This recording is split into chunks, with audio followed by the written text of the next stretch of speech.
Hi hello welcome to Sashi TV. నేను మీ Prashanth. So Bigg Boss season 8 అయితే చాలా బాగా నడుస్తుంది. అయితే సెకండ్ ఎలిమినేషన్ కూడా అయిపోయింది. సెకండ్ ఎలిమినేషన్‌లో అయితే మన శేఖర్ భాష అయితే ఎలిమినేట్ కావడం అయితే జరిగింది. ఫస్ట్ ఎలిమినేషన్‌లో బేబక్క మన బెజవాడ బేబక్క అయితే ఎలిమినేట్ అవ్వడం అయితే జరిగింది. సో సెకండ్ ఎలిమినేషన్‌లో శేఖర్ భాష ఎలిమినేట్ కావడం చాలా మందికి అన్‌ఫెయిర్ అయితే అనిపిస్తుంది. నాకు కూడా అసలు శేఖర్ భాష ఎలిమినేట్ అవుతాడు అని అస్సలు అనుకోలేదు. మెయిన్ ఆదిత్య ఓం అవుతాడేమో అని అనుకున్నాను. ఎందుకంటే శేఖర్ భాష చాలా బాగా ఆడుతున్నాడు. శేఖర్ భాష మంచి కామెడీ టైమింగ్‌లో గానివ్వండి, ఎంటర్‌టైన్‌మెంట్ పరంగాలో గానివ్వండి, అదే విధంగా చాలా అంటే ఏది మనం గేమ్స్ చూసుకున్నా గాని, ఏది చూసుకున్నా గాని శేఖర్ భాష అయితే మంచి యాక్టివ్‌లో ఉన్నాడు. ఇప్పుడు చాలా మంది ఏమంటున్నారంటే శేఖర్ భాషకి కొడుకు పుట్టాడు. కొడుకు పుట్టడం ద్వారానే ఆహ్, ఎలిమినేట్ అయితే కావడం జరిగింది. తనను కావాలని ఔట్‌మేట్స్ అయితే బయటకు పంపించారనేది అనడం జరుగుతుంది. కానీ ఇందులో ఏంటంటే శేఖర్ భాషని ఔట్‌మేట్స్ అయితే కావాలనే పంపియడం అయితే జరిగింది గానీ, తనకు కొడుకు పుట్టాడని ఒక రీజన్ గాదు. ఎందుకంటే తనకు కొడుకు పుడతాడా, బేబీ పుడతాడా సెప్టెంబర్ 14న సో అతనికి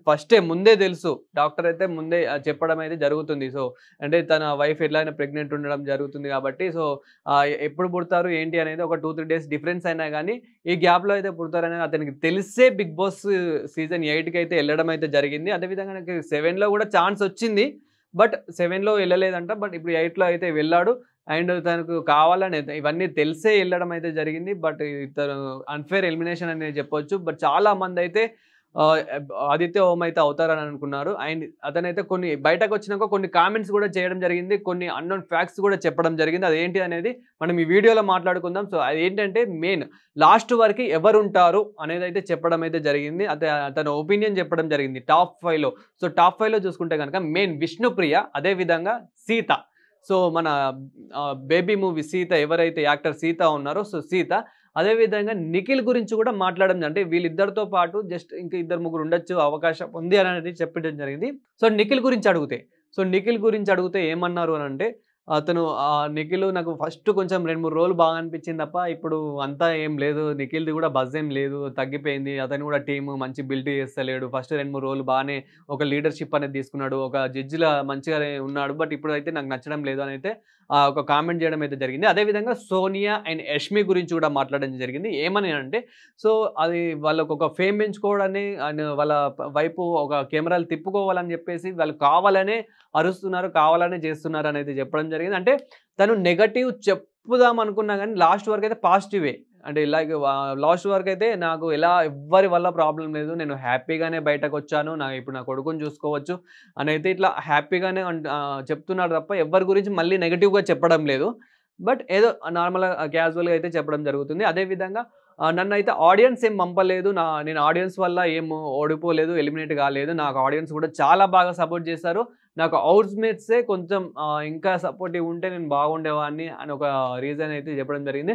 అయితే ఇంకొకటి అసలు మీకు వీడియోలో కూడా చెప్పాను. అంటే స్టార్టింగ్‌లో కూడా చెప్పాను. అతను ఒక అన్నోన్ ఫ్యాక్ట్ అయితే చెప్పడం జరిగిందనేసి. సో అక్కడ చాలామంది ఇప్పుడు తన ఫ్రెండ్స్ కూడా ఎవరైతే వచ్చారో తన ఫ్రెండ్స్ అంటే తన టీమ్ మెంబర్స్ ఎవరైతే ఉన్నారో వాళ్ళు కూడా ఏమంటున్నారు అనంటే మళ్ళీ శేఖర్ భాషకి రీ ఎంట్రీ ఉండే అవకాశం ఉంది అనైతే చెప్పడం అయితే జరుగుతుంది. సో మరి నిజంగానే రీ ఎంట్రీ ఉంటుందా? ఉండదా? మరి మళ్ళీ శేఖర్ భాష లోపలికి వెళ్ళాలనుకుంటున్నారా? లేదా? అనేది సో మీరు కామెంట్ చేసి చెప్పండి. అదే విధంగా మీరు కూడా ఓటింగ్ ఏసే ఉంటారు శేఖర్ భాషకి. అదే విధంగా శేఖర్ భాషతో పాటు బిగ్ బాస్‌లో ఉన్న వాళ్ళకి చాలా మందికి ఓటింగ్ అయితే ఏసుంటారు. ఇప్పుడు బేబక్క ఎప్పుడైతే ఎలిమినేట్ అయిందో బేబక్క ఎలిమినేట్ అయినప్పుడు కూడా చాలా మందైతే ఫీల్ అయ్యారు. అంటే ఇప్పుడు తను మంచి బజ్ చేస్తుంది. అంటే మంచి ఇప్పుడు ఇంట్రెస్టింగ్‌గా ఉన్న టైంలో తనైతే ఎలిమినేట్ కావడం అయితే జరిగిందనేసి. అండ్ ఇప్పుడు గూడా అంటే తను అయితే అంటే శేఖర్ భాష ఏమంటున్నారంటే, మా కొడుకు కోసం అయితే ఇట్లా బయటకైతే రావడం జరిగింది. అన్నట్టు ఇట్లా కొంచెం మాట్లాడడం అయితే జరిగింది. నేను చాలా బాగా హ్యాపీగా ఉన్నా. నాకు కొడుకు పుట్టడం జరిగిందనేసి ఇట్లా చెప్పడం జరిగింది. అండ్ ఇప్పుడు మళ్ళీ రీ ఎంట్రీ ఉండే అవకాశం గూడా ఉంది అనైతే చెప్తున్నారు. అండ్ అదే విధంగా వైల్డ్ కార్డ్ ఎంట్రీ గూడా కొంతమందికైతే ఉందని అంటున్నారు. చాలా రూమర్స్ అయితే వస్తున్నాయి. అతను, ఆమె అనేది చాలామంది ఇట్లా వైల్డ్ కార్డ్ ఎంట్రీ ద్వారా చాలామందైతే ఇట్లా రూమర్స్ అయితే వస్తున్నాయి. సో చూడాలి అది గూడా ఏమనుకుంటున్నారనేదైతే. సో మొత్తానికైతే మళ్ళీ ప్రోమోలు చూసుకున్నా గానీ వీళ్ళిద్దరు ఎళ్ళిపోయినా గానీ గొడవలు మాత్రం యష్మి, అదే విధంగా సోనియా, ప్రేరణ వీళ్ళ గొడవలు మాత్రం మామూలుగా లేవు. చాలామంది ఏమంటారంటే ఫస్ట్ సోనియా పోతేనన్నా కొంచెం గొడవలు తగ్గి ఇంకా గేమ్ పరంగా ఎంటర్‌టైన్‌మెంట్ అని వస్తది, ఇంట్రెస్టింగ్ అని వస్తది. ఇంకా కొంతమందైతే ఏమంటున్నారంటే వీళ్ళందరూ కాదు ఉప్పల్ బాలు వీళ్ళని తీసుకొచ్చినా మాకు కొంచెం ఎంటర్‌టైన్‌మెంట్ అని ఉండేది. అసలు ఈ సీజన్‌లో ఎంటర్‌టైన్‌మెంటే లేదు. ఎంతో కొంత కామెడీ చేసి నవ్విపిచ్చి అతన్ని కూడా మొత్తం బయటకే పంపించేసిర్రు. సెకండ్ ఎలిమినేషన్‌లోనే ఇంకేముంటుంది 'బిగ్ బాస్' సీజన్ 8 అనేది ఇలా అనడం అయితే జరుగుతుంది. సో, ఫైనల్‌గా అయితే మన శేఖర్ భాష అయితే మళ్ళీ రీ ఎంట్రీ ఉన్నట్లయితే మాట్లాడుతున్నారు. సో, చూద్దాం ఎలా ఉంటుంది ఏంటి అనైతే. అండ్ మీరు కూడా ఏమనుకుంటున్నారో కామెంట్ చేయండి. ఇలాంటి మరిన్ని అప్డేట్ వీడియోస్ కోసం చూస్తూనే ఉండండి శశి టీవీ.